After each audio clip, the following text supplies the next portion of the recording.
राज सद्गुरुनाथ गिरमल्लेश्वर महाराज की जय। राजाधिराज सद्गुरुनाथ शिवप्रभु महाराज की जय। राजाधिराज सद्गुरुनाथ माधवानंद प्रभु की जय। सकल साधु संत महाराज की ಜಗತ್ತಿನಲ್ಲಿರತಕ್ಕಂಥ ಅಜ್ಞಾನದ ಅಂಧಕಾರವನ್ನು ಹೊಡೆದೋಡಿಸಿ ಪ್ರತಿಯೊಬ್ಬರ ಬಾಳಿನಲ್ಲಿಯೂ ಸುಜ್ಞಾನದ ಬೆಳಕನ್ನು ನೀಡಲು ಸ್ಥಾಪನೆಯಾಗಿರತಕ್ಕಂತಹ ಇಂಚಿಗೇರಿ ಸಂಪ್ರದಾಯದ ಸಕಲ ಸದ್ಗುರುಗಳ ಚರಣಾರವಿಂದಗಳನ್ನ ಎನ್ನ ಹೃದಯ ಕಮಲದಲ್ಲಿ ಧ್ಯಾನಿಸಿಕೊಳ್ಳುತ್ತಾ, ಯಾಕೆಂದ್ರೆ ಸಮಯದ ಅಭಾವ ಇರುವುದರಿಂದ ಎಲ್ಲದಕ್ಕೂ ಬೇಕಾದಷ್ಟು ಸಮಯ ಸಿಗುತ್ತೈತಿ. ಆಧ್ಯಾತ್ಮಕ ಒಂದು ಕೂಡ್ಲೇನ ಹತ್ತೈತಿ ನೋಡ್ರಿ. ಅದ ಅಷ್ಟ ಐತ್ ಮತ್ತೆ ಏನ್ ಮಾಡಕ್ ಆಗುದಿಲ್ಲ, ಅಷ್ಟರೊಳಗೆ ತಿಳ್ಕೊಬೇಕಾಗಿತ್ತು ನಾವೆಲ್ಲರೂ.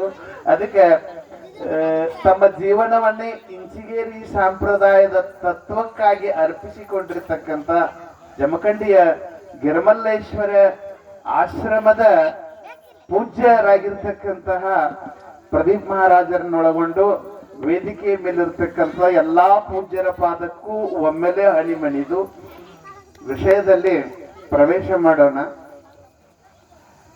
ನಾವು ಹೋದ ವರ್ಷದ ಆಚೆ ಕಡೆ ವರ್ಷದ ಆಟಕ್ಕೆ ಬಂದಿದ್ದೀವಿ. ಇಲ್ಲಿ ಸಂಗ್ಯಾಬಾಳ ನಾಟ ತಗೊಂಡ ಹೋದ ವರ್ಷ ಏನಾಯ್ತು ಅಂತಂದ್ರ ಇಲ್ರಿ ಎಲ್ಲರೂ ಕೂಡ ಮಲ್ಲಮ್ಮನ ಆಟ ಹೇಳ್ಯಾರು, ಆದ್ರ ನೀವು ಬರಬೇಕ್ರಿ ಅಂದ್ರ ಅವ್ರು. ಮತ್ತೆ ಆಟನ ಇರ್ಲಿಕ್ಕಂದ್ರ ನಂದೇನಾಯ್ತು ಒಬ್ಬ ಕೆಲಸ ಅಂತ ನಾವು ಅಂದಿವಿ ಹಿರಿಯರಿಗೆ. ಹಂಗೇನಿಲ್ರಿ, ಯಾಕಂದ್ರೆ ಆಟಕ್ಕೆ ಬಂದಾಗ ಅವ್ರು ಏನ್ ನೋಡಿದ್ರು ಯಾರಿಗ್ ಗೊತ್ತಾ, ಒಂದ್ 10 ನಿಮಿಷ ಇಲ್ಲಿ ಪ್ರವಚನಕ್ಕೆ ಅವಕಾಶ ಕೊಟ್ಟಿದ್ರು, ನೀವು ಪ್ರವಚನ ಕರೆ ಬರಬೇಕ್ರಿ ಅಂತ ಹೇಳಿ ಅಂದ್ರು. ವಾರಸಲ ಬಂದೆ. ಏನ್ ಮಾಡೋದು, ಅಕಸ್ಮಾತ್ ಒಬ್ಬರಿಗೆ ಆರಾಮ್ ಇರ್ಲಿಲ್ಲ, ಜಮಖಂಡಿ ಇದು ಬೇಲ್ಡಿಗೆ ದವಾಖಾನೆಗೆ ಹೋಗಿದ್ರು, ಕಾರ್ಯಕ್ರಮ ಮೂಕ್ ಹಾಕೊಂಡು ಕೂತಿತ್ತು. ಅಂತದ್ರೊಳಗುನು ನನ್ನ ಯಥಾಮತಿಗೆ ತಿಳಿದಷ್ಟ ಭಜನೆ ಪ್ರವಚನ ಎಲ್ಲ ಮುಗಿಸಿಕೊಂಡು ಹೋಗಿದ್ದೆವು. ಈಗ 2 ದಿವಸದಿಂದ ಮಹಾರಾಜರು ಮಾತ್ರ ಫೋನ್ ಹಚ್ಚಿದ್ರು, ಇಲ್ರಿ ಅದ ಹೋದ ವರ್ಷ ಸುಳ್ಳಾದ ಸಲುವಾಗಿ ಆಟ ಮಾತ್ರ ಅದನ್ನ ಹೇಳಿದ್ದೀವಿ ಮಲ್ಲಮ್ಮಂದು, ನೀವೆಲ್ಲರೂ ತಪ್ಸಕ್ ಹೊರಗಿದ್ರಿ, ನೀವು ಬರ್ರಿ ನಿಂಬದ ಪಾಲಿನ ಸೇವೆ ಸಲ್ಲಿಸ್ರಿ ಅಂತ ಅಂದ ಕೂಡಲೇ ಅವರ ಒಂದು ಪ್ರೀತಿಗೆ ಕಟ್ಟ ಬಿದ್ದ ಮತ್ತೆ ಈಗ ನಾನು ಬರಬೇಕಾಗೈತಿ. ಇಲ್ಲಿ ಏನೈತಿ ಅಂತಂದ್ರೆ ಹೇಳುದು ಕೇಳುದು ಏನಿಲ್ಲ, ಬಹಳ ತುಂಬಿ ಬಿಟ್ಟೈತಿ, ಜಗತ್ತುಂಬ ಅದ. ಏನ್ ಆಗ್ಬೇಕಾಗೈತಿ ಅಂದ್ರೆ ಇಲ್ಲೇನು ಮಹಾತ್ಮರು ಹೇಳ್ತಾರ ನೋಡಿ, ಅದನ್ನ ಆಚರಣೆ ಒಳಗಿತ್ತ ಅಂದ್ರೆ ಸಾಕು, ನಮ್ ಜನ್ಮ ಪಾವನ ಆಗಿ ಹೋಗ್ಬಿಡ್ತೈತಿ. ಇಷ್ಟ ಐತಿ. ಮತ್ತೊಂದಿಲ್ಲಿದ್ರೆ ಬರೀ ಹೇಳ್ಕೊತ ಹೋಗೋದಾತು, ಹೇಳೋರು ಕೇಳೋರು ಕೇಳ್ಕೊತ ಹೋಗೋದಾತು. ಈ ಕಿವಿಲಿ ಕೇಳುದು ಈ ಕಿವಿಲಿ ಬಿಡುದು ಆತಂದ್ರೆ ಎದಕ್ಕೂ ಉಪಯೋಗ ಆಗುದಿಲ್ಲ, ಅಂತ ಎದಕ್ಕೂ ಉಪಯೋಗ ಆಗುದಿಲ್ಲ. ನಾವಿಲ್ಲಿ ಎದಕ್ಕೆ ಬಂದೀವತ್ತಂದ್ರೆ ನರಜನ್ಮ ಬಹಳ ದುರ್ಲಭ ಐತಿ ಅಂತ ಮಹಾತ್ಮರು ಹೇಳ್ತಾರೆ.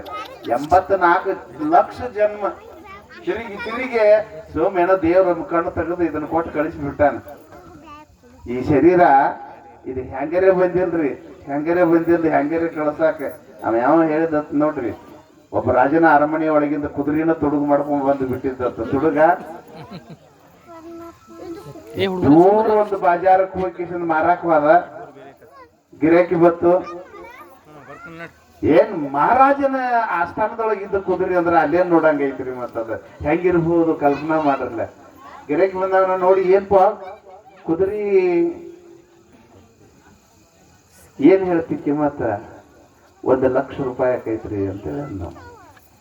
ಅಷ್ಟು ಕಿಮ್ಮತ್ತಿದ್ದು ಇತ್ತ ಬಿಡ್ರಿ. ಅದ ನೋಡಿದ ಅಲ್ಲ, ಮತ್ತೆ ಬರೀ ಹೇಳಿದಷ್ಟಕ್ಕೆ ಆಕೈತಿ, ಏನಾರ ಒಂದ್ ಸ್ವಲ್ಪ ಸರಿಸಾಡು ಮಾತಾ ಇಲ್ಲ ನಾವು. ಬೇಕಂದ್ರೆ 1 ಲಕ್ಷ ಅನ್ಸೋದು ಒಯ್ದು ಅವ ಹಾದ್ರಿ ಗಿರಾಕಿ. ಮತ್ತೊಂದು ತಾಸಿಗೆ ಮತ್ತೊಬ್ಬ ಬಂದ, ಏನ್ ಹೇಳಿದಪ್ಪ? 1 ಲಕ್ಷ. ಹಂಗೇನ್ ಅನ್ಕೋತ್ ಕುಂದ್ರಾಕ್ ಹೋಗ್ಬೇಡಿ, ವ್ಯಾಪಾರ ಆಗುದಿಲ್ಲ. 85 ಕೊಡ್ತೇನೆ ಕುದ್ರಿ ಅಂತೇಳಿ ಅಂದವ್. 1 ರೂಪಾಯಿ ಕಡಿಮೆ ಆಗಂಗಿಲ್ಲ ಅಂತ ಹೇಳಿ ಅಂದವ್. ಹಿಂಗಟ ಆತ ಮಧ್ಯಾಹ್ನ 1:02ಕ್ಕೆ ಬತ್ರಿ. ಮತ್ತೊಬ್ಬ ಗಿರಿಕಿ ಬತ್ತು, ಕೇಳಿದವ ಏನ್ ಹೇಳಿದ ಕುದುರೆಗೆ? 1 ಲಕ್ಷ ಗಟ್ಟೆ ಮಾಡಿ ಬಿಟ್ಟಿದ್ದವ. 1 ಲಕ್ಷ ರೂಪಾಯಿ ಏನ ರೇಟ?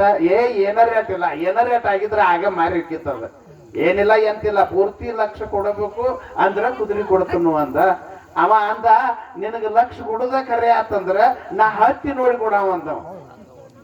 ಮತ್ತೆ ಲಕ್ಷ ಕೊಟ್ಟ ಕಿಶನ್ ಕುದುರೆ ಹೋದ್ನಿ ಹಾದ್ಯಾಗ ಮನಗಾಕೈತಂದ್ರ ಮತ್ತೆ ಇವಾಗೂ ವಿಶ್ವಾಸ ಇತ್ತಲ್ರಿ, ಮಹಾರಾಜನ ಅರಮನೆ ಒಳಗಿನ ಕುದುರೆ ಅಂದ್ರೆ ಮಣ್ಕೋತೈತಿ ಹಂಗತ್ತೆ. ಬೇಕಾದಂಗ ಹಾಯ್ತಿ ನೋಡ್ಕೊಡ್ಲ ನೀ ಅಂತೇಳಿ ನಾವು ಕಾಲಾಗ 2 ಗಂಟೆ ಗೆರು ಇದ್ದವ್ರಿ, ಕಳೆದ ಅವನ ಮುಂದೆ ಹಾಯ್ತಿದ ಕುದುರಿ. ಏನು ಕುದುರಿ ಹಾಯ್ತಿದ ಹೋತಾರಿ, ಗಾಳಿಗೆ ಹೋದಂಗ ಹೋಗಿ ಮುಟ್ಟಿ ಕುದುರಿ ಹೋತು ಹೋತು ಹೋತು ಹೋತು 5 ನಿಮಿಷ ಆತ, 10 ನಿಮಿಷ ಆತ, ಅರ್ಧ ತಾಸ ಆತ. ಅರ್ಧ ತಾಸ ಆದ್ರೂ ಬರಾಕತ್ತ ಏನಿಲ್ರಿ ಕುದುರಿ. ಆವಾಗ ಇವಾಗ ಸಂಶಯ ಬರಾಕಿತ್ರಿ, ಇದು ಹೋದ ಕುದುರಿ ಇನ್ನ ಕೆಲಸ ಆಗುದಿಲ್ಲ ಅನ್ನೋದು ಗೊತ್ತಾತ ಇವಾಗ. ಹಿಂದಿ ಗಡಿಸಿ ಪೈಲೆ 85 ಕೊಡ್ತೀಯನಂತ ಕೇಳಿದ್ದಲ್ರಿ. ಅವ್ ಗಿರಾಕಿ ಬಂದು ಏನ್ಪಾ ಕುದುರೆ ಮಾರಿದಂಗ ಕಾಣ್ತಿಲ್ಲ ಅನ್ನ. ಹೌದು ಮಾರಿನ ಅಂತೇಳಿ ನಾವು. ಮತ್ತ ಎಷ್ಟು ಕೊಟ್ಟಿ? ತಂದಟ್ಟಕ್ಕೆ ಹೋತಾಳ ನಾವು. ಏನಂದ್ರಿ? ತಂದಟ್ಟಕ್ಕೆ ಹೋತಾಳ ನಾವು. ಇವೇನ್ ರೊಕ್ಕ ಕೊಡ್ತಿದ್ದಿಲ್ಲಂದ್ರಿ ಅದನ್ನ. ಅಲ್ಲೋ ತಂದಟಕ ಮಾರಿದ್ರ ನಿನಗೇನ್ ಲಾಭ ಉಳಿತು ಅಂದವ. ತಂದಟಕ ಕುದುರೆ ಮಾರಿದ್ರ ನಿನಗ ಲಾಭ ಏನ್ ಉಳಿತು? ಅದಕ್ಕೆ ಅವಂದ ಇಲ್ಲೊಂದ್ ಜೋಡ್ ಕೆರ ಕಳದು ಏನ್ ನೋಡು ಮುಂದಂದ ಇದ ಲಾಭ ಆಗೈತಿ. ಅದು ಹೆಂಗೋ ತಂದದ್ದು ಹೆಂಗೋ ಹೋತು ಆ ಮಾತು ಬೇರೆ. ಇದು ಹೆಂಗೋ ಬಂದಿಲ್ರಿ, ಇದು ಶರೀರ ಜನ್ಮಾಂತರದೊಳಗ ಪರಮಾತ್ಮನಿಗೆ ಜೀವಾತ್ಮ ಬೇಡ್ಕೊಂಡೈತಿ. ಯಪಾ ಇವೆಲ್ಲಾ ಜನ್ಮ ಸಾಕು, ಒಮ್ಮೆ ಮಾನವ ಜನ್ಮ ಕೊಟ್ಟು ನೋಡು, ಏನೂ ಕಿಲಾಪತಿ ಮಾಡ್ಲಾರ್ದ ಸದಾ ಕಾಲ ನಿನ್ನ ನಾಮಸ್ಮರಣೆಯನ್ನು ಮಾಡಿಕೊಂಡು ಗುರುವಿನ ಸೇವೆಯನ್ನು ಮಾಡಿ ಗುರುವಿನಿಂದ ಮಹಾಮಂತ್ರೋಪದೇಶವನ್ನು ಪಡ್ಕೊಂಡ ಬಂದು ನಿನ್ನ ಕೂಡ್ತು ತಿಳಿಸಿನ ಮಾತು ಕೊಟ್ಟು ಬಂದದೇವ್ರಿ. ನಾವು ನೀವು ಎಲ್ಲ ಯಾವಾಗ ಭೂಮಿಗೆ ಬಿದ್ದೀವೋ ಪಾಠ ಮಾತು ಅದೇ ಕೂತೈತಿ, ನಮ್ಮ ವ್ಯವಹಾರ ಬೇರೆ ಹಾಕೊಂಡು ಕೂತೈತಿ. ಹಿಂಗಾದ್ರ ಆಗುದೇವಾಗ್ರಿ, ಹಿಂಗಾದ್ರ ಆಗುದೇವಾಗ. ದಿವಸ ಹೊತ್ತು, ತಿಂಗಳು ಹೊತ್ತು, ವರ್ಷ ಹೊತ್ತು ಆತ್ರಿ ಭತ್ತ ದಾಂಡಿಗೆ. ಆವಾಗ ನಾ ಅದನ್ನ ಮಾಡ್ಲಿಲ್ಲ, ನಾ ಇದನ್ನ ಮಾಡ್ಲಿಲ್ಲ. ಬಾಳ ವಯದು ಏನ್ ಮಾಡಿದ್ರಿ ಅವ್ರು? ಇದಕ್ಕ ತನಕ ಎಲ್ಲರ ನಾಲ್ಗಿ ಮ್ಯಾಲ ಅವ್ರ ಹೆಸರು ಇರ್ಬೇಕಾದ್ರೆ ಹೆಂಗ ಜೀವನ ಮಾಡಿರ್ಬೇಕು ವಿಚಾರ ಮಾಡಿರ್ಲಿಲ್ಲ. ಗಿರ್ಮಲ್ಲೇಶ್ವರ ಮಹಾರಾಜರಿಂದ ಉಪದೇಶವನ್ನು ಪಡ್ಕೊಂಡ ಅವ್ರ ಹಾಕಿದ ಬೀಜ ಒಂದ್ರೆ ಉಸಿವಾದದ್ದು ಬೇಕಲ್ರಿ ಜಗತ್ತಿನ ಮೇಲೆ. ಹೆಂಗ ಜೀವನ ಮಾಡಿರ್ಬೇಕು ಇವ್ರು. ಇನಮನ ಆದ್ರೂ ಸಹಿತ ಎದಕ್ಕೂ ಆಸೆ ಮಾಡ್ಲಿಲ್ಲ ಅವ್ರ, ಏನೂ ಕಡಿಮೆ ಮಾಡ್ಲಿಲ್ಲ ಗುರು. ಹೇಳಿದ್ರೆ ಅವ್ರ ಚರಿತ್ರೆ ಕೇಳಿದ್ವಿ ನಾವು, ಎದಕ್ಕೂ ಆಸೆ ಮಾಡ್ತಿದ್ದಿಲ್ಲ ಅವ್ರ. ಆದ್ರ ತಾನಾಗೆ ಬದುಕೊಳೆ ಆತ ಅಷ್ಟ ಐತದ. ಬೇಕಂತ ಬೆಣ್ಣ ಎತ್ತಿದೀವಿ ಅಂದ್ರ ಅದ್ ಅರ್ಥ ಹೋಗತಿ. ನಮ್ಗ್ಯಾಕ್ ಬೇಕೋ ಮಾರಾಯ ಅಂತ ಹೇಳಿ ಬಂದ್ರ ಬಂದು ಸಾಳೆ ಹಾಕತಿ. ಇಷ್ಟ ಐತಿ ತೆಗದ. ಮತ್ತೊಂದಿಲ್ಲ ಮುಗಿದೊಂದಿಲ್ಲ. ಒಂದು ರಾಜ್ಯದೊಳಗೆ ಒಂದು ಪದ್ಧತಿ ಇತ್ರಿ, ಎಲ್ಲಾರು ಕೂಡಿ ಒಬ್ಬಟ ರಾಜ ಮಾಡ್ತಿದ್ದ. 2 ನಿಮಿಷ ಮುಗಿಸ್ತದ. ಎಲ್ಲಾರು ಕೂಡಿಕಿಸಿಂದ ಒಬ್ಬನ ರಾಜನ ಮಾಡ್ತಿದ್ರು. 5 ವರ್ಷಕ್ಕರ 5 ವರ್ಷ ಮುಗಿದು ಕೂಡ್ಲೇನ ಹೊಳಿ ದಾಟಿಕಿಸಿಂದ ಅಲ್ಲೊಂದು ಅರಣ್ಯ ಇತ್ತು, ಅದ್ರೊಳಗೆ ಬಿಟ್ಟು ಬಂದ್ಬಿಡ್ತಿದ್ರು ಅವ್ರನ್ನ. ಅವ್ ಹಾದವ ಆತ ಹುಲಿ ಬಾಯಾಗು, ಕರಡಿ ಬಾಯಾಗು, ಶಿವನ ಬಾಯಾಗು ಕಲಾ ಬಗಿನ ಹರಿದು ಹೋತವನ್ ಆಯುಷ್ಯನ. ಹಿಂಗ ನಾವು ಅಲ್ಲಿ ಮಾರಾಯ ರಾಜ ಆಗುದಂದ್ರೆ ಎಳ್ಯಾಳಕ್ ಹೋಗಿ ಬಂದು ಮಾಡ್ತಿದ್ರಿ. ಯಾಕಂದ್ರೆ ಗೊತ್ತಾಯ್ತದು ಹೆಂಗ ಒಬ್ಬನ ಮಾಡಿದ್ರು. ವರ್ಷ ಹೋತ್, 2 ವರ್ಷ ಹೋತ್, 3 ವರ್ಷ ಹೋತ್, 4 ವರ್ಷ ಹೋತ್, ಬರ್ತಾರಿಲ್ಲ 5 ವರ್ಷ. 5 ವರ್ಷ ಮುಗಿದು ಕೂಡ್ಲೇನ ಅವ್ನು ಹೊರಗೆ ಹಾಕ್ಬೇಕಾದ್ರ ಸರಿಯೋ ಮರಿಯೋ ಅಳುದು ಕರಿದು ಹಗ್ಗ ಕಟ್ಟಿ ಜಕ್ಕೊಂಡು ಹೋಗಿ ನಾವಿನ ಯಾಕೆ ಕುಂಡಿಸಿ ದಾಟಿಸಿ ಬರ್ತದ್ರಿ ಪ್ರತಿಯೊಬ್ಬರನ್ನು. ಇವ 4 ವರ್ಷ ಮುಗೀತ, 5 ವರ್ಷ ಮುಗೀತಿರ್ಲ, ನಿಂದ ನಾಳೆಗೆ ಮುಗೀತು ಹೋಗ್ಬೇಕಾಗೈತಂದ್ರ ನಕ್ಕೋತ ಯಾದ್ರಿ ಇವ್ ನಡ್ಲ ಯಾರು ಬೇಡತ್ತಾರತ್ತ. ಹೌದು, ಮತ್ತೆ ಯಾರಿಗಾದ್ರು ಒಂದ ಕಾನೂನ್ ಅಲ್ರಿ. ನಡ್ರಿ ಕರ್ಕೊಂಡ್ ಹೋದ್ರಿ, ನಾವಿನ ಯಾಕೆ ಕುಂಡಿಸಿದ್ರಿ, ನಾವಿನ ಯಾಕೆ ಹತ್ಬೇಕಾದ್ರ ರಾಮ ಕತಿ ಹಿಡಿತಿತ್ತು ಹಿಂದಿನ ರಾಜ ಕೊಡ್ದು. ಇವ್ ನಕ್ಕೋತನ ಹತ್ತಿ ಬಿಟ್ಟ. ಇದೆಲ್ಲ ಮಂದಿ ಮಾಡಿ ಬತ್ತು ಹೋತ. ನಾವ ಹೋತು ನಡು ಹೊಡಿಗೆ ಹೋತು. ಅಂಬಿಗ್ಯಾಗ ಆಶ್ಚರ್ಯ ಆತ್ರಿ. ನಾವ ಆಡಕೈತಂದ 60-70 ವರ್ಷ ಆಗಿರ್ಬೇಕು. ನನ್ನ ಕೈಯಾಗ ಕಂಡಾಪಟ್ಟಿ ರಾಜರೆಲ್ಲ ಆಗಿ ಹೋಗ್ಯಾರ ನೋಡೇನಿ. ಅವ್ರ ಏನ್ ಅಳುದು ಕರಿದು, ನೀ ಏನ್ ಸುಮ್ಮ ಕೂತಿದ್ದಿಲ್ಲ ಮಾರಾಯ, ನಿನಗೇನ್ ಅನ್ಸಂಗಿಲ್ಲ. ನಾನು ಅಚ್ಗಡಿ ಹೋದ್ರ ಹುಲಿ ಬಾಯಿ ಒಳಗೆ ಹೋಗ್ತೀಯೋ, ಶಿವದ ಬಾಯಿ ಒಳಗೆ ಹೋಗ್ತೀಯೋ, ನಿನ್ನ ಮುಖದ ಮ್ಯಾಲ ದುಃಖದ ಛಾಯೆನ ಕಾಣುವತ್ತ. ಏನಿದು ವಿಚಿತ್ರ ಅಂತೇಳಿ ನಾವು. ಅವ್ರ ಗತೆ ಮಳ್ಳದನು ನಮ್ದು ರಾಜ, ಹಿಂದಿನವ್ರ ಗತೆ ನಾನು ಮಳ್ಳದನು. ನಾ ಎಂದ ಸಿಂಹಾಸನದ ಮೇಲೆ ಕೂತ್ ಅಂದ ತಿಳ್ಕೊಂಡೆ. ಇದ ಕಾಯಂ ಅಲ್ಲ, ಮುಂದಿಂದ ಸಜ್ಜು ಮಾಡಾಕತ್ತೀನಿ.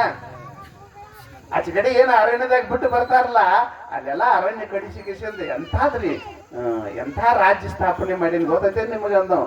ಅರಮನೆ ಕಟ್ಟೇನಿ, ಮಂತ್ರಿಗಳು ಮಹಲ್ಗಳು ಅದಾವ, ಎಷ್ಟೋ ಜನ ಪ್ರಜೆಗಳನ್ನದಾರ, ಅಲ್ಲೊಂದು ರಾಜ್ಯ ಐತಿ, ನನಗಾಗೇನ ನಾಯ ಕಳಾಕ್ ಹೋಗ್ದು ಅಂದವ್. ಇದು 5 ವರ್ಷದ, ಅದು ಶಾಶ್ವತವಾಗಿರ್ತಕ್ಕಂಥದ್ದು ಅನ್ನೋ ಹೊತ್ತಿನಾಗ ಅವಳು ಪ್ರಶ್ನೆ ಎಲ್ಲಿದು ಬರ್ತೈತಿ.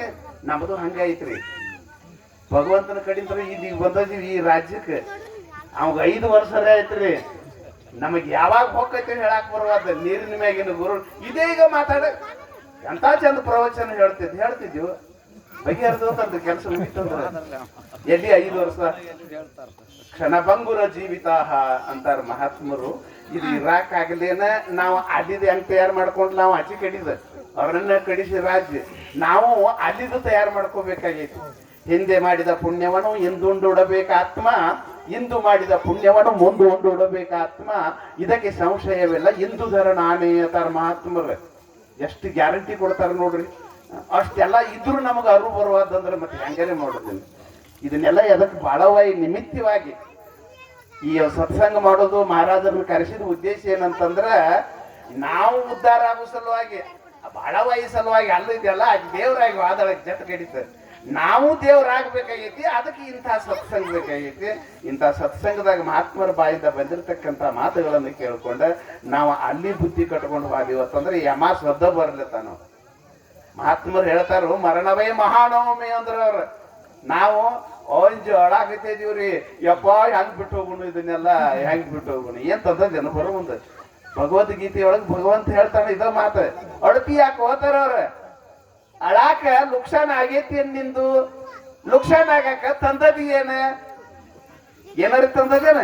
ನಿನ್ನೆ ಯಾರ್ದೋ ಇದ್ದದ್ದು ಇಂದು ನಿಂದಾಗೈತಿ, ಇಂದು ನಿಂದಿದ್ದು ನಾಳೆ ಯಾರ್ದೋ ಹಾಕೈತಿ. ಅದಕ್ಕೆ ಯಾಕೆ ಆಡುದು?